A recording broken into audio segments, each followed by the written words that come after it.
welcome to Valley Art Center. We're so happy to have you tonight.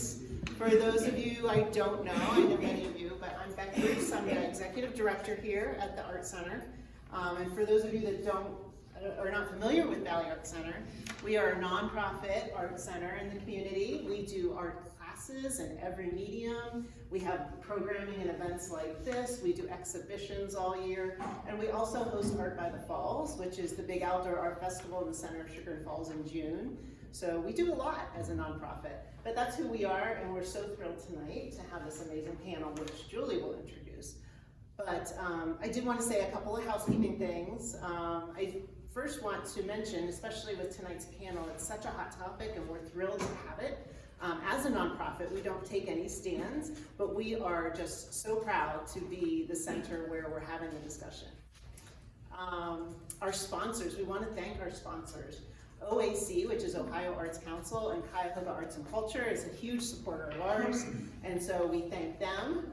We also thank Premier Bank and TKM and Independent Tree, who are organizations that supported us for this exhibition. I wanted to mention, and you might have noticed on your chair is a postcard with our raffle. We have a raffle going on the entire month of February.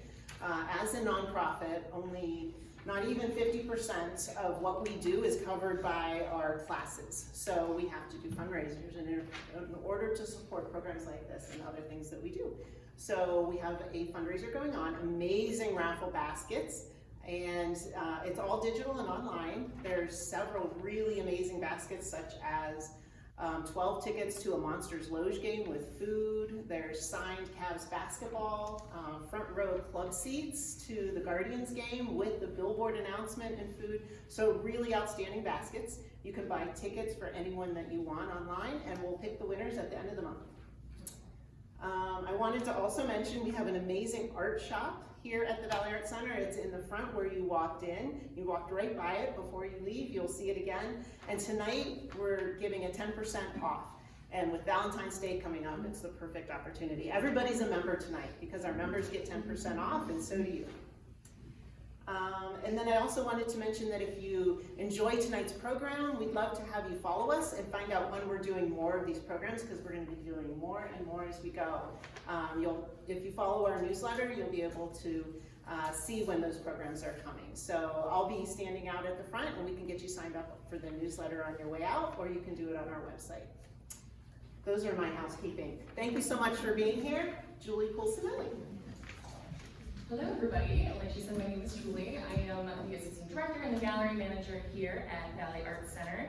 I want to say thank you for coming on this beautiful sunny Cleveland day. I really appreciate that, and talking about this really interesting, sometimes confusing topic of digitization and artificial intelligence in art. So without further ado, I will have the artists introduce themselves. First, just give your name, a little bit about how you came to digital art, and a little bit about your creative process would be great. Okay. You want to start with me? Yes, please. And can you hear me? Yes. Okay.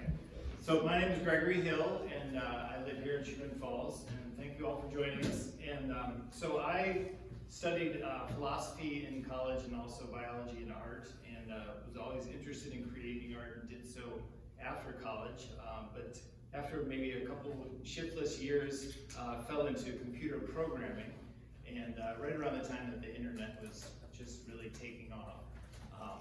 So I didn't grow up with it, but I kind of fell into it later in life. Somewhere along the line in that career, I was working with in a process called data visualization, which is essentially taking data, in my case it was mostly in the medical industry, and turning it into a picture that tells a story. And in that case, the picture was a chart or a graph or an animation that could take numbers and data and turn it into something that a technician or a physician could use to understand some diagnostics.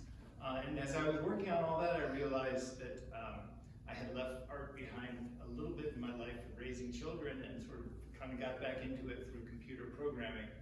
And I realized that some of the things I was learning in that I could apply to generating art digitally. And I started building a computer program that would take my sketches, my compositions, some conceptual designs that I had, and bring them into the computer mathematically through the code that I would write to recreate them. And so I think we're gonna kind of talk in pieces. So I'm also going to introduce another member of our panel, Pam Spramulli, who has some work here in the show, but she couldn't be here tonight.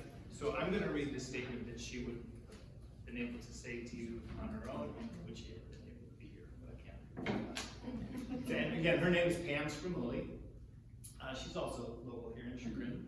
And I'm just gonna read what she wrote for us. Basically, I draw directly in Adobe Illustrator. I draw outlines with the pen tool, creating shapes that I will then fill in with color using Pantone colors as my base and mixing my own colors as I go along.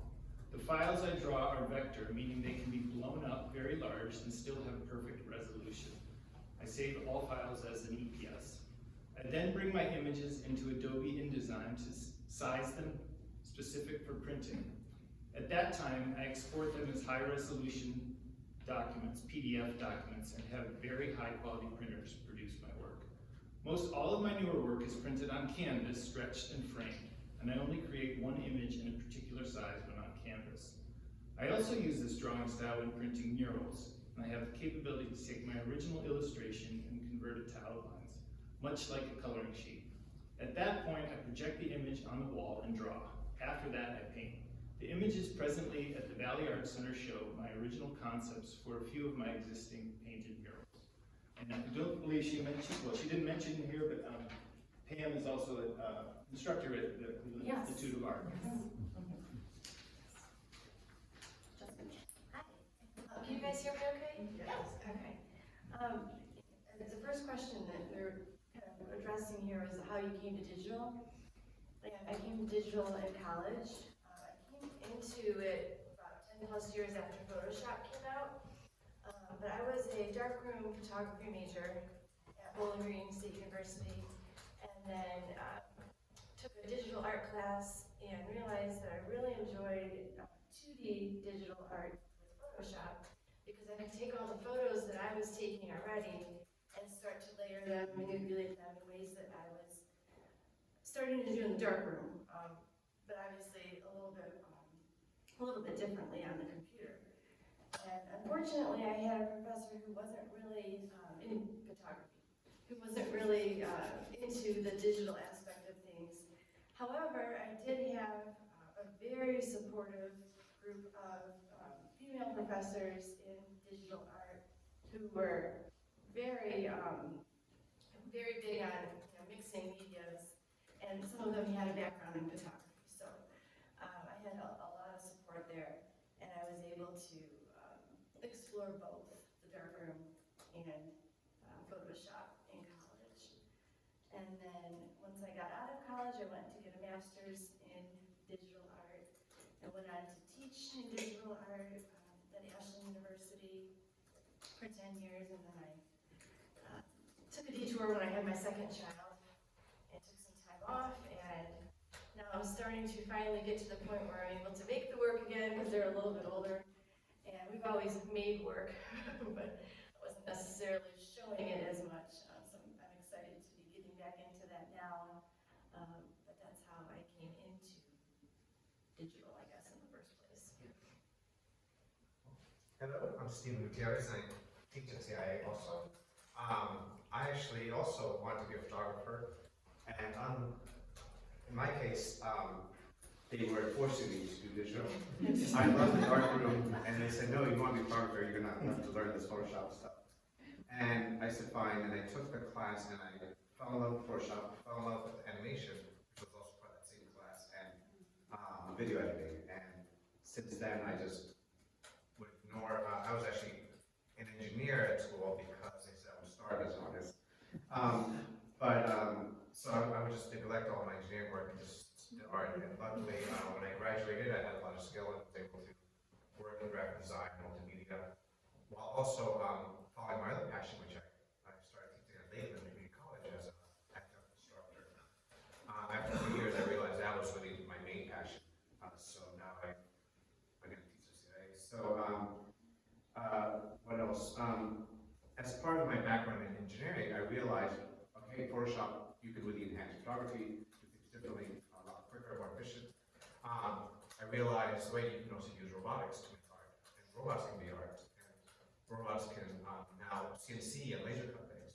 And so it just kind of continued to push me in that direction where now I feel like AI, well, that's just another tool, right? And so obviously we'll talk more about that, but realizing that, technology is going to continue to evolve. And now I find it very exciting. So it continues to be very exciting, yeah.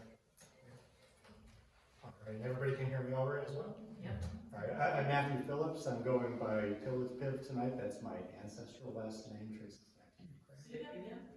I'm saying it wrong anyway, but it's Pylypiv, which is a very exotic way of saying Phillips.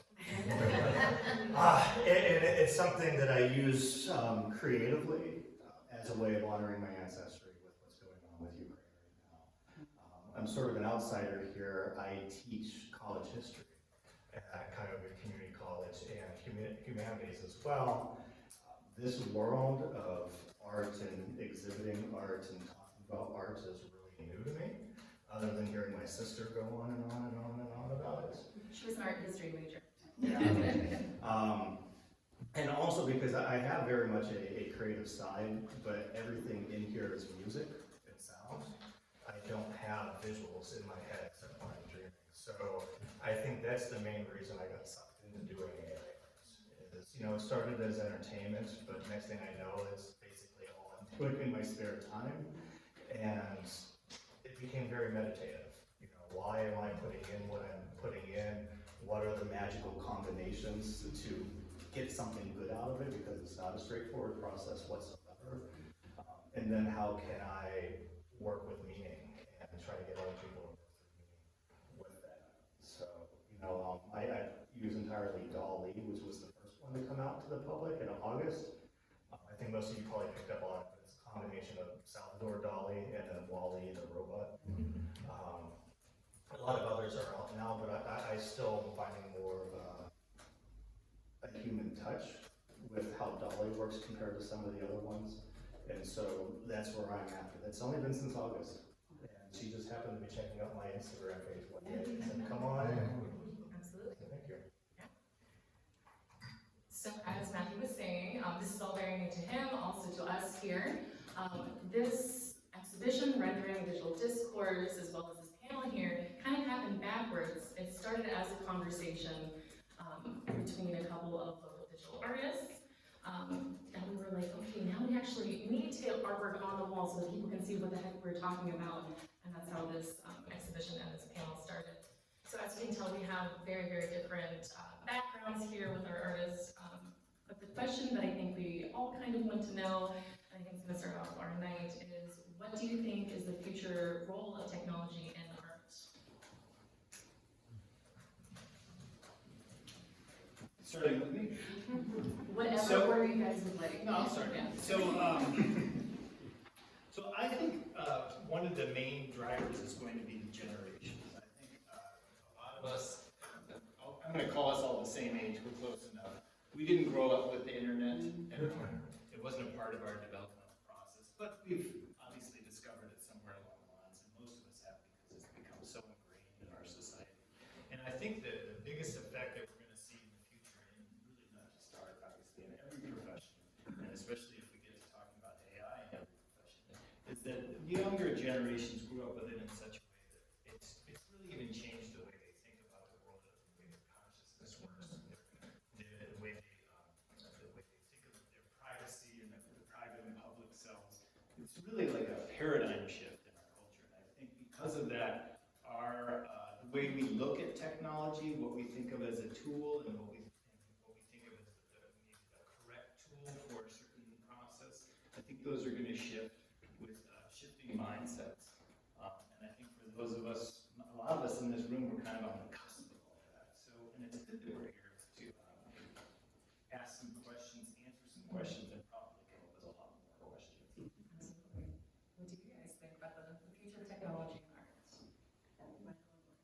No, it's truly. Why don't we just go whoever feels ready? Yeah, Go ahead and shout out. I think that, I'm actually in a book club right now on campus. My kids are younger, and so they're, in the Michigan Falls school system, they're having a book club on behind their screens, which is the book. And it's talking about like, how do we know what they're doing when they have these screens open, and all the different things that come up as parents when you're trying to raise kids in a world that you weren't raised in. And I think at least it's not talking about making art, but a lot of the same issues arise across the board when you're talking about technology, right? A lot of people want to know, what are you doing when you make this art? Because when you look at a painting, everybody calls everything a painting, right? Everything's a painting. And so when you look at a painting, they might not know like how they achieved that particular look or that lighting in the scene. It's a big mystery, right? Because that's the essence of the artist. But they know that they have paint, and they know they have a paintbrush, and they know how it's put onto a canvas, essentially. So there's this, it's deconstructed already, enough for the audience to understand and digest it, and not feel like they might be getting tricked. And I think that's a big thing that's going to come up, and has already come up in the role of technology in art, is how are you doing it? And I've always had trouble with the label of digital art. I put that on my piece, but I don't know, my stuff is in the hallway there, but it transfers onto wood panel. And so I do a lot of back and forth. I go out with my camera and I take pictures, and then those pictures become a catalog of imagery and moments in time, and I can pull from those, and then I use Photoshop, but I do a lot of this, it's like I use the paintbrush tool, the eraser tool, the dodge over, all the stuff that's more traditional.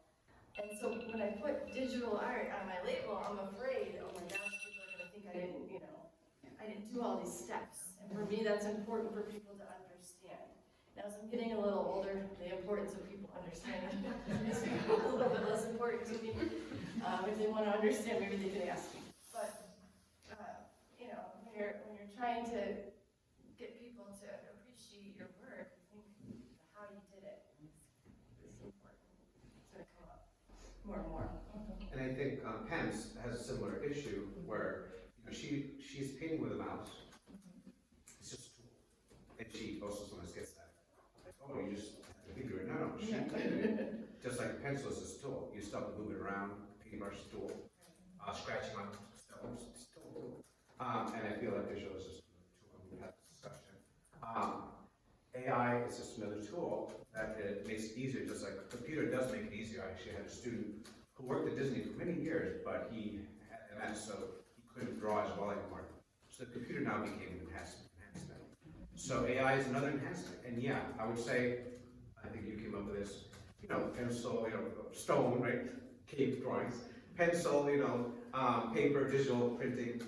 And now I think AI is a big jump, but it still is, in my opinion, and a lot of the peers that I have in academia, it is just another tool that we have.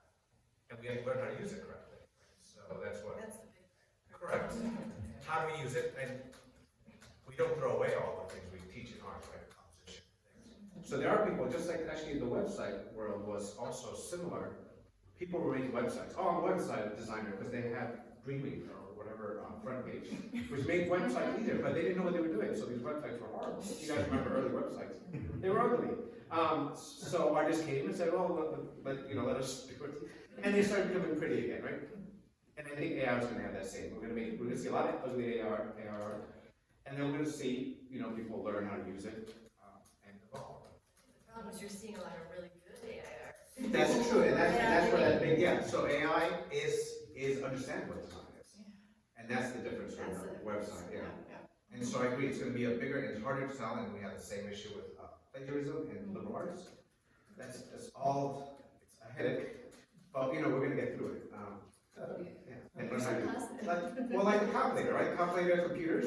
It's going to take all our jobs away, right? Well, no, it just changes how we do things, right? Now we have computers, and they're good tools. Some optimism. Yeah. I like it. So the shortcoming of going last is you stole my cake. But it is true. We are the same human beings we've been for 200,000 years. We have the need to express ourselves, to engage with meaning with other people, and whether you're mixing materials together and putting them on a wall and then having the fire flicker in a certain way, that's technology. And what you hit on though is, despite us going through all these changes over the years, it's the speed now, where, like I said, what I was using last June before Dolly went public is like comparing Atari to whatever video games and that was just within a few months, the difference. So the speed is something that I think as long as people feel some sort of human element to what's going on, however you gauge that, right? But as long as there's something that feels human going on, people will want it. And if there isn't, then they won't want it as much. And one of the things we were talking about right before the mics went up is that, anybody can draw on a piece of paper, and it's kind of obvious if you go, okay, well, yeah, that's a doodle, but you're not exactly going to go. AI art does make it harder for people who aren't used to looking at it to kind of make that distinction, because there are ways of getting really nice results without putting too much expression and meaning and humanity. If you're more used to looking at it, you can kind of see that, but it's harder to navigate than simply saying, oh yeah, that's a doodle. Absolutely. So I'm not going to use the microphone anymore. I'm going to go ahead and guess that I don't need it. So one thing that we talked about is, there is bad AI art, and that's something that I've had the pleasure of really getting into these last few weeks while getting prepared for this, and that just almost kind of shifted my understanding of AI art as a whole, in seeing the bad art and then seeing more finished pieces. And somebody who was talking to Matthew said that he had a personal style, which is something that you might not expect. Somebody getting into AI art, like myself, I didn't know that somebody could have a style. And then when she said that to me. I was like, wow, it's true. It's true. It's this connoisseurship that you start to learn about AI art. But with that, I know a large question about digitalization and AI art is what type of ethical considerations should be taken while creating? We'll go ahead and say digital art first, and then we'll get more specifically into You want to AI. go through digital art first? And then Let's back? go through digital art, Okay. the ethical considerations. Ethical with digital in general? Yes. So, and we talked about this when we were kind of brainstorming before the panel. I feel like an important part of presenting artwork in any medium is to be straightforward about what the process was and what the materials are that were used to create it. But there's a part of me that also feels like something about the art should stand alone, and there's some aspect of the process that is secondary to that that's important. But I would love it if an audience could enjoy the art, and I find myself making a mistake all the time. I see a piece of art that's interesting, and I immediately go for the label and see what kind of information can I glean from this. And I feel like that's a shortcoming, because I maybe take too small amount of time to enjoy the art before I go to that spot. And I was thinking about this earlier in the week, and we don't really do this with film and music, which are two obviously huge areas of art in our culture. We enjoy the film for what it is. If we enjoy the film, then we go and do that research. And now, of course, we have the internet where we can find out probably more than we need to know about how that film is created. So I do think it's important for every artwork and every medium to be forthcoming about the process that created it. But I do feel like there's some difficulties with digital art, because certainly you wouldn't require a painter to go into the details about the pigments that were used and who created the paints. That would be more information than you really want. Some people might be interested in that, but it would be worthwhile calling that secondary research. But there is kind of a pressure on digital art to define who is creating this piece, and it becomes complicated when you start talking. We'll move on to AI later, but even with digital art, because there often is some sort of software kind of in the middle there that someone else created. So is there a collaboration, or is it, or who has the authorship? So I think those are interesting questions to ask. I think I should come at this from a standpoint of a professor. The fact that I had the digital art program to run over at Ashland, it came up a lot, right? With students, there's always gonna be those ones who wanna take the shortcuts. And you have to, you have to lay the rules out in the beginning of the class, but then you also have to be the investigator throughout the whole process. And I think that what I always try to stress to them with digital art was where's your source material coming from? As much of it that can be yours, the better. Can you draw it? Can you take a picture of it? Can you paint it and scan it? Can you, whatever. Use the scanners as cameras. If you wanted textures and things, you could do that. How much of it can you gather on your own? And how much of it do you not need to gather on your own? If you need a picture of a dolphin or a photograph of a dolphin, and you don't live by the ocean, you need a good picture. That's copyright free and use it, right? So there's going to be times and places for things that you can gather other people's pictures that are copyright free, stock photography or whatever, and use that. But you have to be really careful, right? Obviously, you're not going to use Mickey Mouse. There's certain ones you don't touch, but that doesn't mean that somebody who's unknown should be able to get their work stolen by you, just because they don't have the money to sue you. So it was always this tricky business trying to get them. It's all about the ethics of the artist, right? Like if you're comfortable lying about where your stuff came from, then you're gonna do that. And in a lot of ways, you can't really back up the sources at the time in digital. So, but you gotta, just as being a parent, you gotta instill the values and hope that they are picking up those values along the way. So I think the digital medium has always had some. It's easy to not be ethical if you choose to not be ethical with it. And I think AI, we'll get into that more, but I have a lot of problems with the copyright stuff there. So I think copyright is the big thing for me with digital in general. Stephen, do you want to go ahead and open up and talk? Yeah, no, the only thing I would add to that, because you said, of course, the things that are very important, is discussions beyond you can copy and paste now easily on the internet using art, and that's fine, as long as you give credit for it. But the question is, why using visuals? That's another question that you have to understand. You use the right tool, it's important to copy and paste Mickey Mouse. Because sometimes there is a reason to copy Mickey Mouse, like you're doing something critical of Disney. So, as long as you have a purpose, it's always a question. Then, taking Mickey Mouse is okay, but it's how you show it, because otherwise you still might get sued, even if you're doing it ethically, and if you give credit. Parody, you give credit, and there is parody laws, for those who don't know, so that's a good thing. But yeah, so I think that's another important when you're thinking about ethics of art. So, do you want to speak to ethics of AI art? Sure, so anybody who came here with eggs to throw at the supporters of AI, it's time to get them out.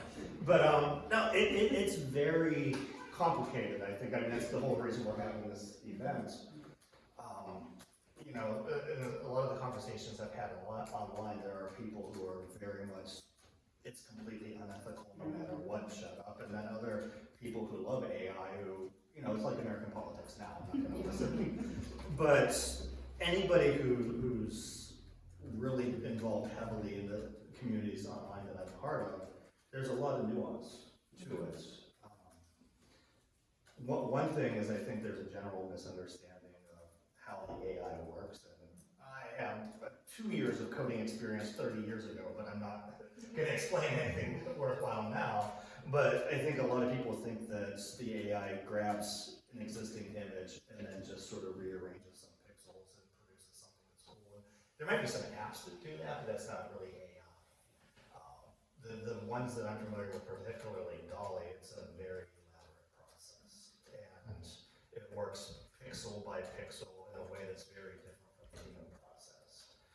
And it has been trained on millions of pre-existing images, and that's one of the things that some people get caught up on. My view is that's similar to somebody taking their classes and learning from artists and picking up elements of their styles. But you mentioned how artists have like their personal ethics.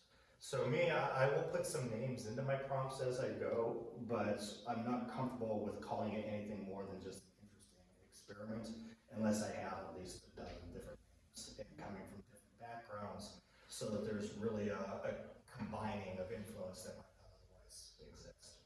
You know, some of the ones that I really liked, I have that collection with the smaller ones, and I decided I didn't feel comfortable making those the bigger ones I shared because, like, that one obviously has a Android influence. That was more an experiment, but it looked so cool I wanted to put it there. Whereas the other ones, you know, some of them by the end have about 40 different names attached to different parts of the process. There's a lot of other points about ethics we could get into, but Yeah, I think though that's a great point because whenever I'm thinking about my own art, I also was an art history major, and you can see my art in the back left, and it's my old art history textbooks that I tore up and I'm putting to good use now.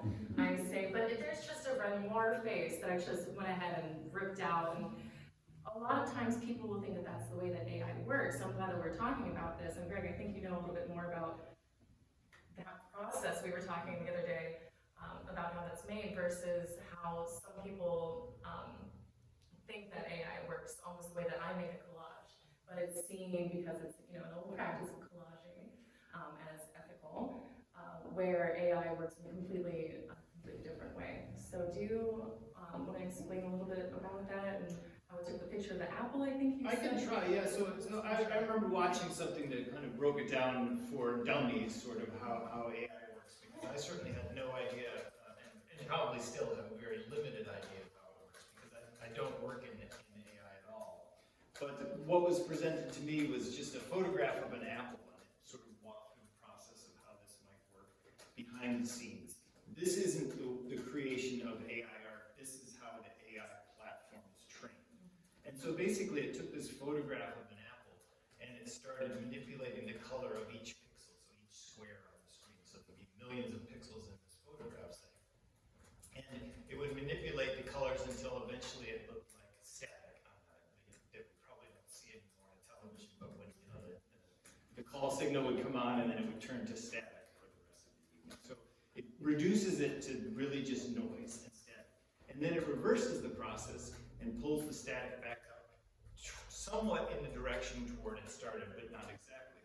And I remember watching this presentation, it was pretty fascinating. At the end, you had two apples, the original photograph and the other photograph. And if you looked at it for 1 second or two, you might say they were the same photograph, but as soon as you looked for it for a little bit longer, you realized they were different. The difference was in the details. Really, it was extremely similar.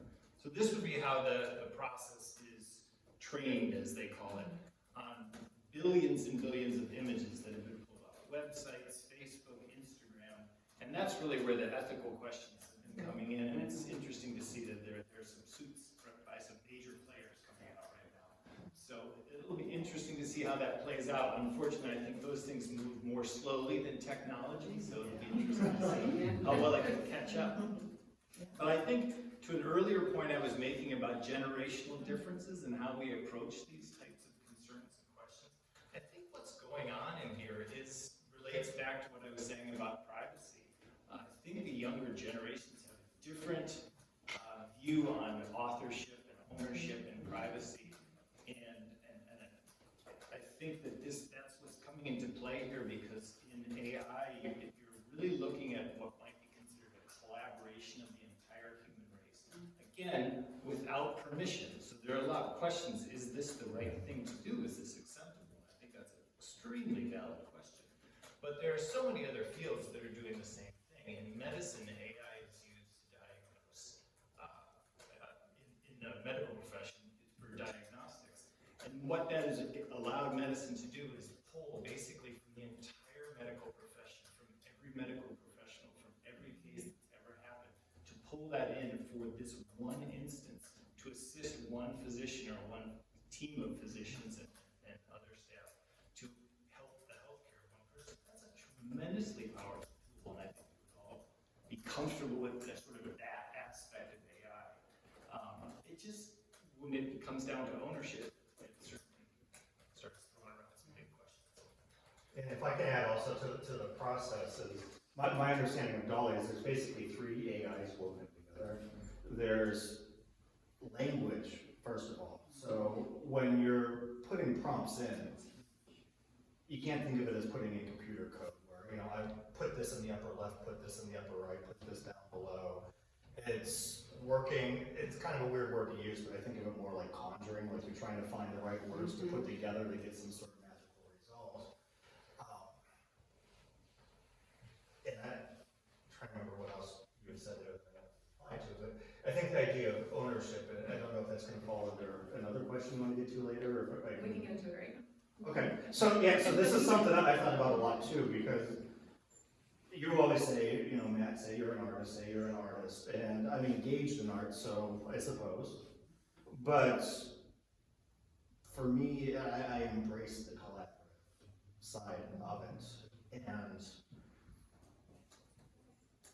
I've actually come in the last couple months to really lean into basically cooking the AI to see what it will produce.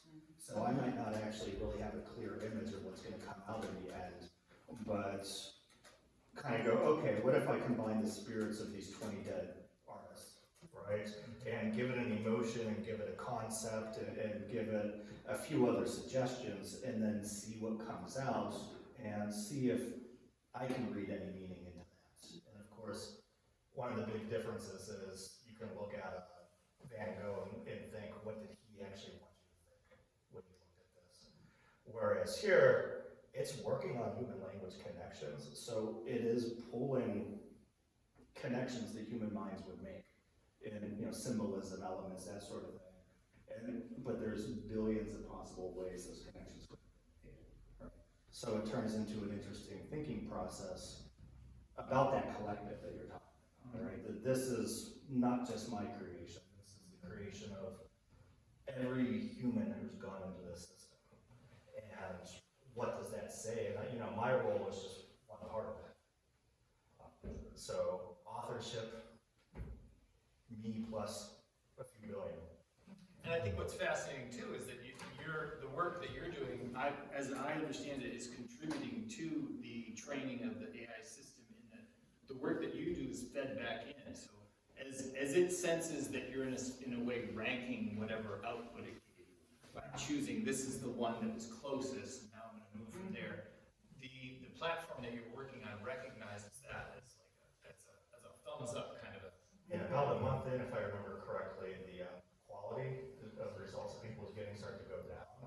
And the thought was it's because it was then scanning all of the AI rendered art that took over the internet that month. A lot of it, which was reflective of what a lot of people, like there's this young, toxic male kind of element to a lot of the AI art. And so that completely altered the training set. And I don't know what they did, but it did get corrected. But Censorship. yeah. So that's the other thing. I think I read on the Atlantic that the art that you're seeing is a reflection of us, and maybe if you're upset you don't like everything about humanity, which is fair. I think collaboration is a big topic in a lot of ways. That book club that I'm in, a lot of the students are talking about collaborating on their homework all the time now through the FaceTime apps and different apps that they have where they can all get together and share answers. They're helping each other with their homework, but at the same time, where are those lines between ownership of owning your own answers and figuring out your own problems? And would you be able to explain this problem? If the teacher asks, well, how did you get this answer? And I think that's with the art too. I mean, there has to be some way to own what you're making. Otherwise, there's just a big soup, I think, of people out there maybe not learning what they need to learn to get to the next step. I think I would be the optimist in this way. What you said made me think, one good thing for those, again, next year might be different this year, is it is really just you poking at it, you can use something and say, no, do it again. But like say you wanted something specific, you still at this time, and prior for the next year, you want something specific like that, you have to draw it yourself, or paint it yourself, or digital, photograph it yourself. Or I've had a couple I tried to do that way. Yeah. A lot of pulled hair. Sure.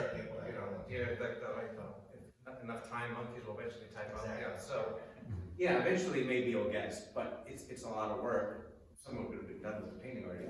So I think we're safe for a little while, but it's scary. We're safe for a little while. Like you I said, think that's a good one. I hear, You yeah. guys open it up at all and try it? Yeah, Okay, yeah. And I've tried that. You guys have tried ChatGPT, of course. If you're not, you should try that. It's really, it's creative, it's smart, it's funny. And as a history professor, I'm horrified, so. Yeah, right. So I get this whole, Yeah, get from that angle, too. Google ChatGPT Christopher Columbus. It does this beautiful essay on Christopher Columbus coming during our time, and I just keep laughing every Can time you I search. explain what ChatGPT is in case? Oh, for those who don't know ChatGPT, same idea of what we're talking about here with art and AI. It's just like you tell it, like, can you please, like in the Columbus one, it asks like, what did Columbus do or something when he came back in like 1915? And like the old AI said, oh, you know, he came to New York City and he had a good time, blah blah. Very simple, like, okay, stupid computer. But ChatGPT wrote this beautiful essay, like saying, well, you know, it would be strange for him to be here in 2015 because he actually came, you know, was born this year. And then it started saying, well, let's pretend that he did come. And like, that's amazing for the computer to say, let's pretend this story. And let me tell you a story of him coming to New York City. And another part that I used to always find funny, and he'll be surprised to find that most people don't see him as a hero anymore because, you know, there were people here before he came. So like, it really goes into that, like, that's history. Like, it understands that there were Native Americans before, like, versus. So again, Google it, it'll be funny. There's a teacher here who's in the district who's reversing his classroom because so many are using that program that he's like, you know what, you're gonna watch my lectures at home. Like he's videotaping his lectures and you're gonna do your homework in class because I don't know what you're doing at home. So I mean, yeah, right. But I think what you were saying is they're connected because that's the same language that ChatGPT uses. Yeah. So yes, it's all the idea that computers are getting creative. And you know, what do we do as they evolve? So I think one of the places I'm at with this is, you can go into using the AI to create something that's similar to what traditional artists are doing. And I go, well, what's the point of that, right? You know, if I want something that looks like a Leonardo da Vinci painting, I'll get a print of Leonardo da Vinci painting, right? Or I'll go on Fiverr and hire an artist to do that. So, sort of in the communities I'm in, there's sort of two camps growing. There's the one that is coming from the digital artist. I haven't seen anything that's beyond just like pretty faces and about that. But the other side is basically, okay, let's lean into the weird, right? You know, what is harder to do using physical materials? So, you know, like I was experimenting earlier with just saying, all right, with photographic quality, give me an image that looks like it's made out of yogurt, lichen, and I just listed all these materials, and it looked like it. It looked great, which you could do, I suppose, as a traditional artist. It'd be really hard to get that to actually happen, right? So lean into the weird, you know, lean into what it can do that the traditional artists can't do. And that's where a lot of the professors are leaning towards. They're saying, let's use this, let's just teach them how to use it. There was a painting, or based on painting. There was something sold at Christie's auction house for $460,000. It was an AI piece. I don't know. Have you heard of this? It was algorithm based at first. They wrote code to try to get AI to analyze all of these traditional portraits, paintings over the years. And they wanted AI to then study all these portraits and take the similarities and then make a picture based off of the similarities between all the portraits. And of course, you know, they're just typing in the commands. But yeah, this piece sold for a lot of money. And I don't know, I'll throw that back out at you guys eventually, right? But that's Amazing. I mean, speaking of throwing it back out to you guys, thank you so much for, you know, demystifying is a lot of what we're doing right now, this conversation. And with that, I want to go ahead and open up to the floor to our audience. Does anybody have any questions for our artists? I have a question. I can probably just project. Yeah. Thank you all for being here and agreeing to talk about this topic. Appreciate it. On the topic of ethics, we talked a lot about, or you all talked about, kind of ownership, plagiarism, authorship.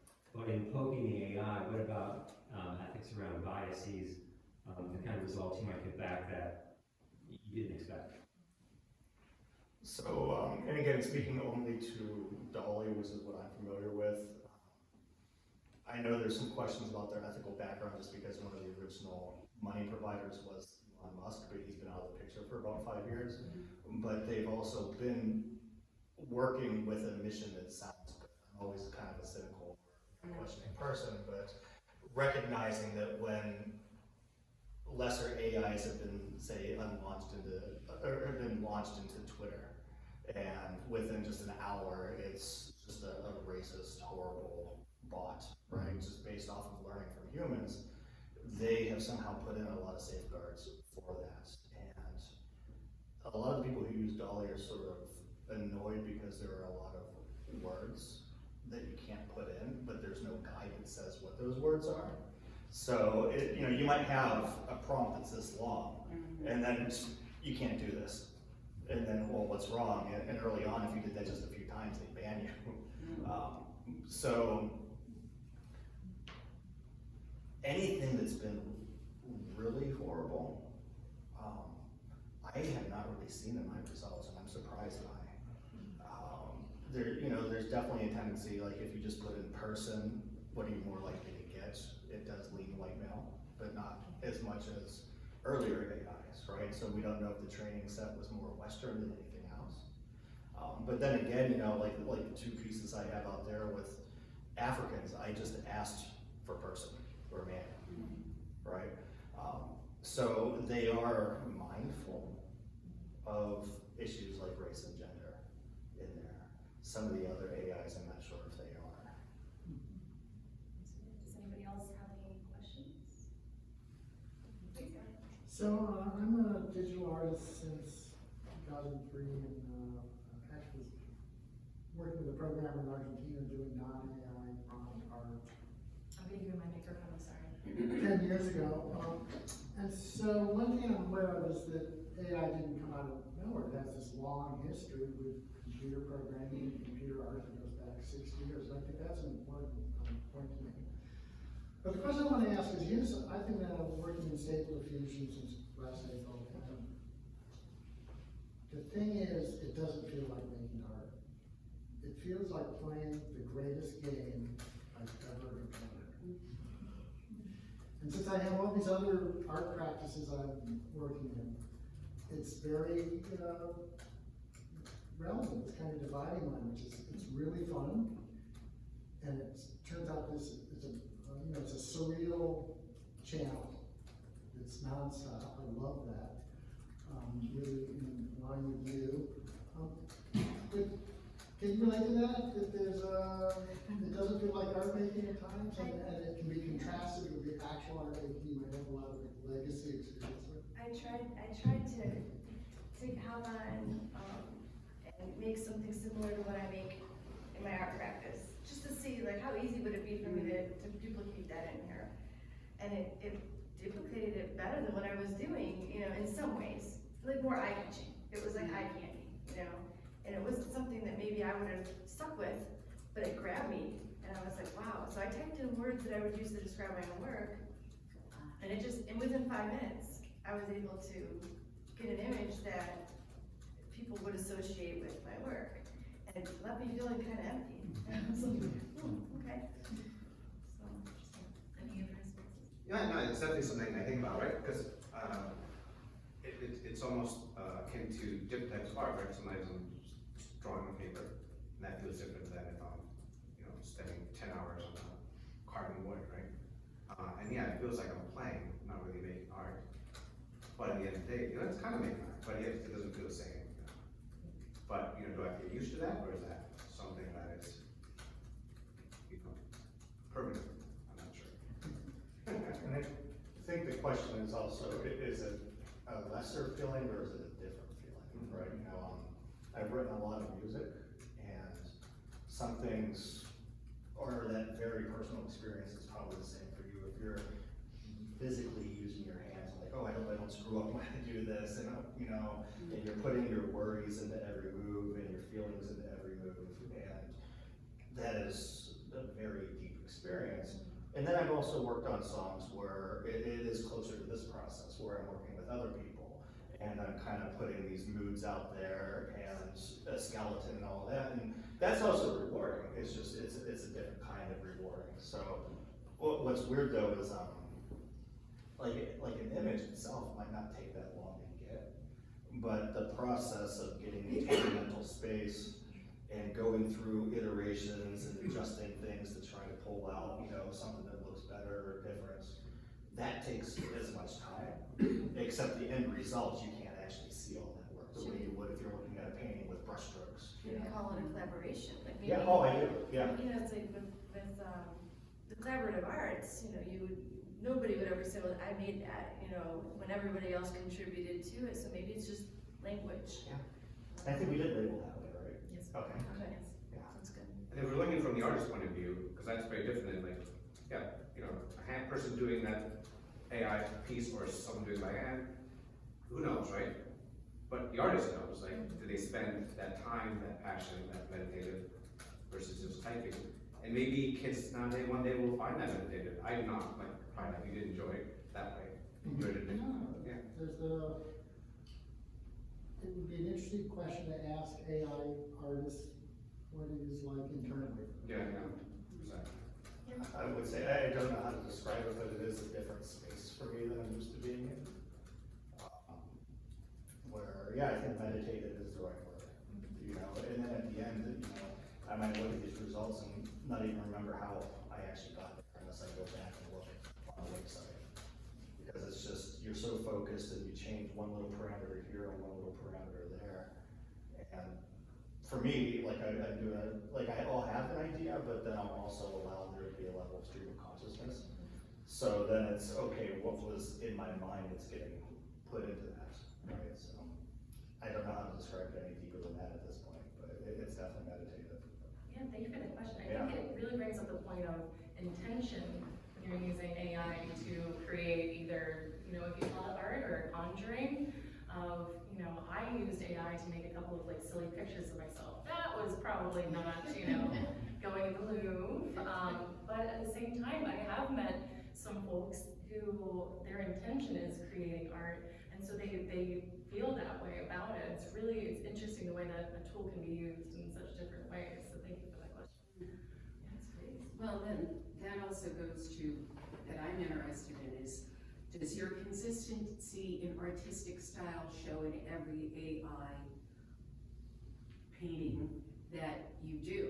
Because I know if I'm working in paint or another process, then I see myself in each one of those, my style. And I think you had even mentioned that somebody had mentioned to you about your style showing up.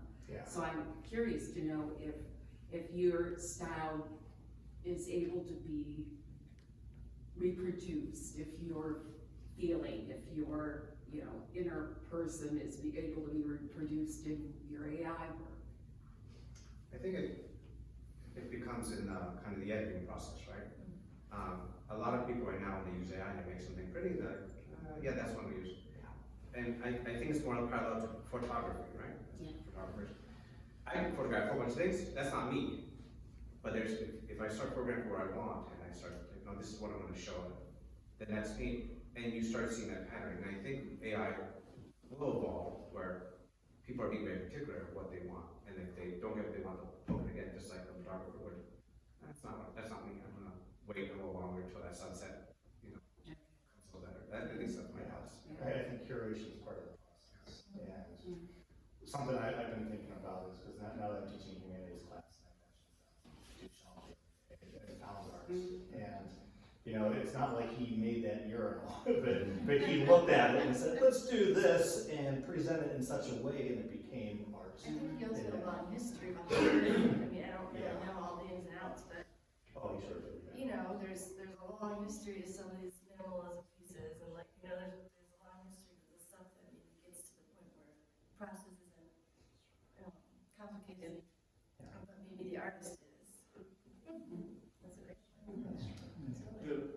I do is not AI at all, although it is digital, it's on the computer, and the program that I've written, I've built it in such a way that it has my style and nobody else's style. But what's interesting for me is it's very difficult to translate kind of my sketching style into the computer so that it creates, so it can kind of recreate the feeling that I want it to have, the emotional, like the sort of organic shapes that I might draw that a computer is much more capable of drawing perfect shapes with crisp edges. And so really what the challenge for me to achieve that style, kind of recreate it digitally, is to bring in those organic elements and try and pull it out so I feel like that looks like something. Because my process at this point is I take a photo, I throw it into AI, I make changes there, I yank it out of AI, I do some hand work on it, throw it back into AI, you know, it's a longer process, Yeah. but yeah. to get Are you also forward. using Staple? Which one do you use? Right now is Mind Journey, I Or believe. Midjourney? Yeah, Mind Journey. All right, we'll take a couple more questions, please. I have a question around if you're teaching, how do you grade around this? Because again, I look at it and go, it can be a process that takes a minute for a student who's really good at understanding the words behind it. And then you have the student that has no clue how to get around this. And how do you possibly grade when you have computers writing this up for you and making sure people are putting in the effort to show that they actually know the skill? I mean, I'm not teaching right now with AI. Okay. I mean, like, when I was teaching AI, was that something that came up? So I don't know if you have that. Well, I'm on sabbatical now, so, Right. but we're all meeting, and there's a lot of faculty that are meeting, online from different universities, trying to discuss that, like, what do we do about this? And so I think a lot of it is gonna be teaching them to use it correctly, and again, as we discussed, at least this year, okay, next year might be different. This year, if you have a certain, project description, it's not gonna be able to do exactly what the thing wants, or what they want. Plus, for those who've gone to art school, a lot of art classes are very long, and a lot of the work is done actually in class. And so we see the process, so they came, and it was amazing AI thing, and then during class, it like didn't improve or just got worse, and they're like, hey, when did you use AI? Or, you know, it'd be easy to catch that. It would be a nightmare, I mean, like. Yeah, gosh. but it is a thing we're actively like concerned about, because it is gonna be an issue. And I think not just in digital art classes, I think it's gonna be an issue across the board in Yeah. art classes. I mean, you know, say you're stuck on your drawing, you just, you know, or painting or whatever you're in, you could just type in some words and get your idea and then copy it. I mean, it's gonna be everywhere. And, you know, not to scare, I don't know if there are any teachers in here, but, you know, the part that really freaked me out with ChatGPT was, you can tell it to, write it so that it can't be detected by an AI. Like, can you write it so it doesn't sound like it was AI? And it'll fool itself, which is like, Wow. And as a teacher, you wanna teach foundations. yeah. You know, they have to grow from somewhere. So maybe this is a tool that you could use eventually, you know, if you already know your foundational skills, but if you don't know where you're coming from, you know, it's easy to get lost in there. And there's a point I want to make connected to that, so I'm glad you brought that up, that a lot of people will say, oh, you can just put in some words.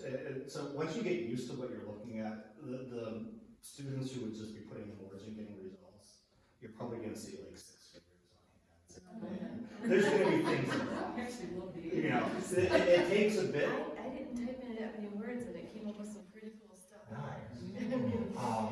wasn't looking like typing in compositional or like anything else, it was just words and then.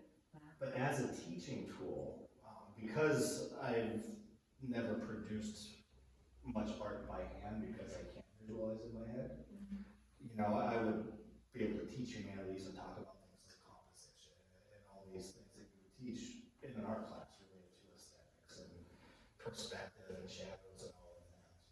And I would get it in a way where I could write about it in an essay maybe. But now actually applying it, I've learned so much more about how to look at art in just the past few months, because it's forcing me to get my mind through that process and appreciate all those things that I only knew sort of academically before. Another thing that helps helps is, at least at CIA, we don't want them to use photographs that they had from a long time ago. And, you know, so we encourage them to do something like take pictures now because you might be better now at photographing. So, you know, that's usually it's gonna be local sites and stuff, so that also helps. I guess you tell them to do local pictures. So yeah, maybe that's not gonna help me. I've actually told her to give it like Cleveland background. Yeah. It's Cleveland-ish, but Yeah. it's, you know, these days. Sure. So yeah, I And guess the I can sky's get around. blue. Dead giveaway. Yes. All right, we have time for about 2 more questions. Yeah, I was just wondering if you could talk about some of your favorite AI artists that are doing work now. I like Rafik Anadol, if anybody knows his work. Or can you tell me how the Neptunian glitter ball, if anybody follows them, how they do their work? Are you familiar with? I'm not familiar with those ones, no. The one person I'm actually glad I can bring her up, she goes online as an artist by Izanami Art, which is Izanami. And why I was hoping I could bring her up is another reason why some artists with artistic backgrounds might be brought into doing AI art is that she's just a couple years older than me, but a few years ago she had a very debilitating stroke and lost the use of her trained hand and hasn't been able to do much with her passion since then. Her job was working for Meta. And this is an artist with aspirations, and her job was to sit around all day looking at TikTok videos and write reports for what's going on TikTok. It was driving her nuts. And now, I mean, what she's producing on there, I don't know how she's doing it. You know, it's at an entirely different level, and she's using all the different AI engines, and it's kind of like your process of, you know, taking from one thing and putting through to another one. And it's very futuristic, which a lot of the AI art is, you know, robotics, but it's very, she's chasing something human about it, which is very, and then another artist who I really enjoy, she's a traditional artist. She's in Israel. Her name is Smadar Lomnitz, which is SMADARLOMNITZ. And I don't know what's going on. She has some maybe health issues as well, and so she's doing a lot of like your kind of process where she's taking old sketches that she didn't get to finish, putting them through, working on them, and you can instantly tell that it's at a different level. You know, you can see by looking at the art that they're making that that's from artists with all capital letters. So definitely check them out if you can. Awesome.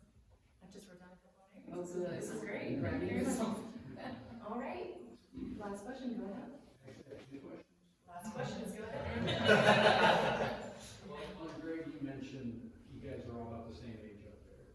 And you also mentioned generational came up a number of times. If it was 20-year-old students up there, would they be referring to AI artists or just artists in general? Like not differentiate? I think it's so new. I think, yeah, I think it's still new, and it is interesting too that, I don't know in respect to AI, but it does seem like, the current generation has kind of a fascination with some older aspects of our culture. So it could be that as AI takes off, there is an appreciation, kind of like vinyl albums came back in vogue, you know, like there could be, as it's taking off on this technology curve, as you pointed out earlier, that there's also sort of a look back to the past and appreciation for traditional methods and for holding on to some of those skills, and I hope that's true. And I think that overlaps with what I see with my students, which is one of the forms of all kinds of art that they're almost universally interested in futurism, which pulls from the past as much as it looks forward, right? And I hadn't thought of that the way you phrased it, but I do see that as being potential. Natural reaction. Absolutely. Have you come across any combination of crowdsourcing and AI art? Crowdsourcing and AI art. To me, that could be very intriguing because it's very diverse. Not recently, but there's been a lot of work in generative artwork, if you search that. So there's a lot of that, and that does outsource people's input, and then AI for what it's, it's probably not the current machine learning AI, but more kind of traditional AI.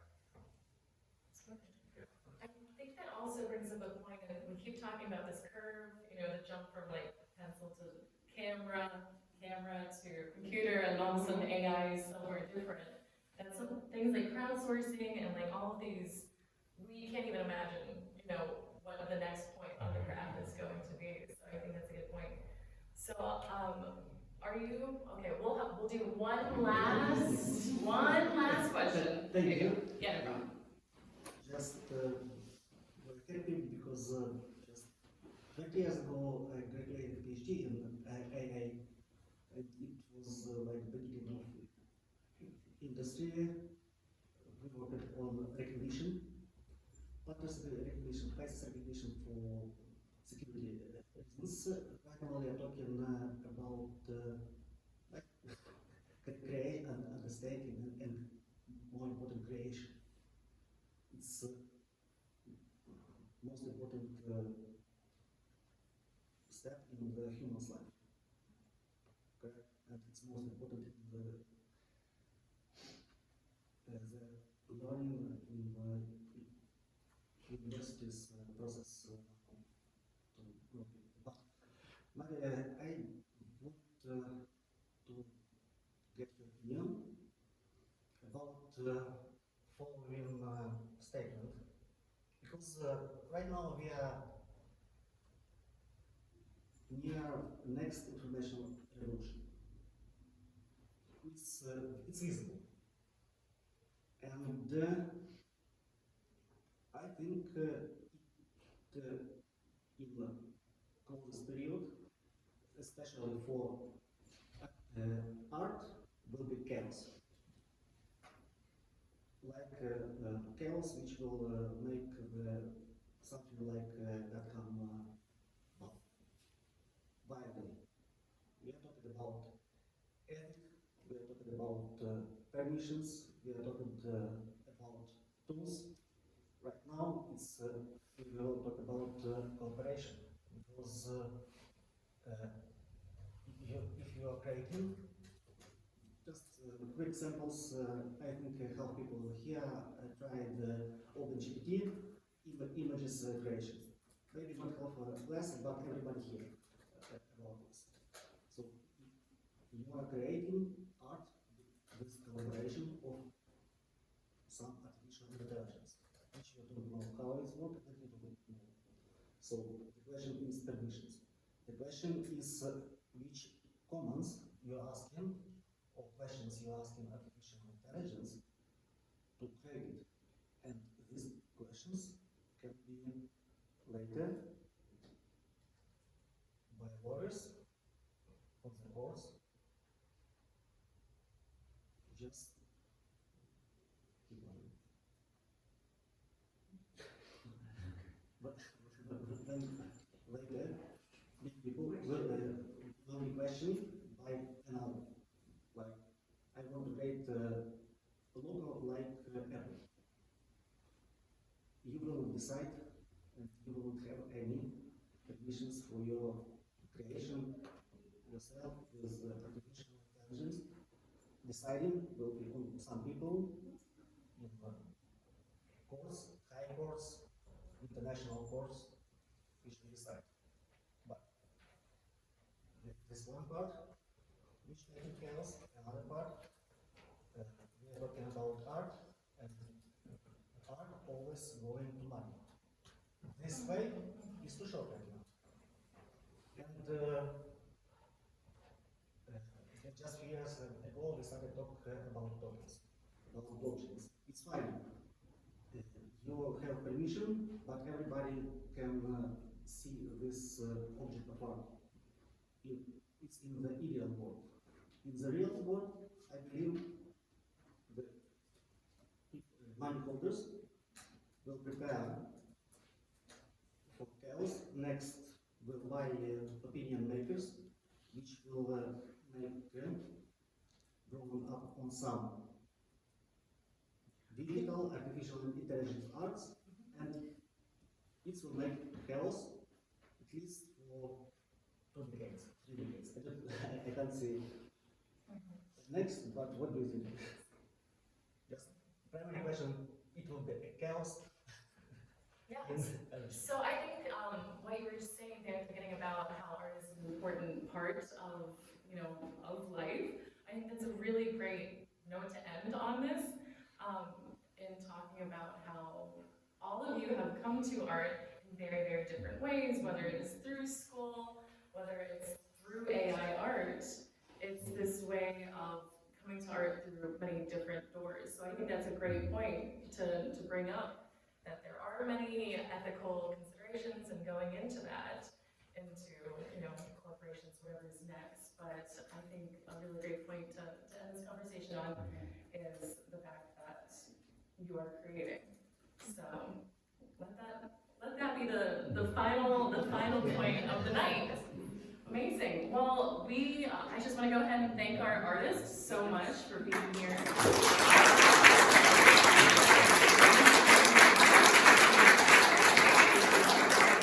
you have any further questions, you can come on up and we'll stay here for just a little bit. But I want to say thank you for coming out. And just a reminder that our hot chocolate raffle fundraiser is going on until the end of the month. So make sure that you go out there and check out those amazing baskets. And let us know if you have any questions. So thank you so much. Drive home safely. Thank you.